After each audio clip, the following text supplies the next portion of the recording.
muito bom, gente. Eu estou no período de qualificação para ser uma diretora nacional.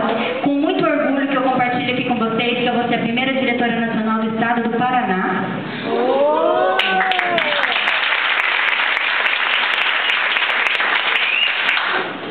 E vou trazer a primeira captiva para o sul do Brasil.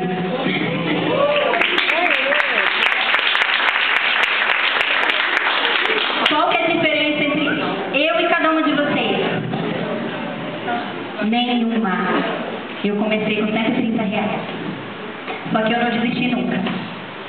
E eu acreditei em mim, acreditei no meu potencial. E eu quis tudo nessa empresa. Tudo. Eu falava assim pro meu marido.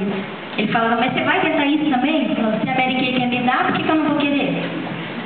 Não é? A Mary Kay estava louca para me dar viagem, louca para me dar carro cor-de-rosa, louca para me dar um monte de joia. Eu não ia querer por quê? Eu só tinha que fazer o que era o requisito. Eu só perguntava, o que tem que fazer mesmo? Ah, é isso? Então tá. Então eu vou me programar e vou fazer isso. Acabou. Não tem segredo. Essa dificuldade que às vezes as pessoas encontram é falta de confiança em si próprias. Porque nós temos essa capacidade, sim. Porque se não tivéssemos a capacidade, não ia ter vários carros cor-de-rosa no Brasil, não ia ter várias diretoras no Brasil, não ia ter várias consultoras conquistando suas joias de corte. Então, todos nós temos. Se Deus nos deu a capacidade de sonhar, com certeza Ele deu junto a capacidade de realizar cada um desses sonhos. Só que nós temos que acreditar em nós mesmos e ter muita fé, tá? Vocês são capazes de tudo que vocês imaginarem.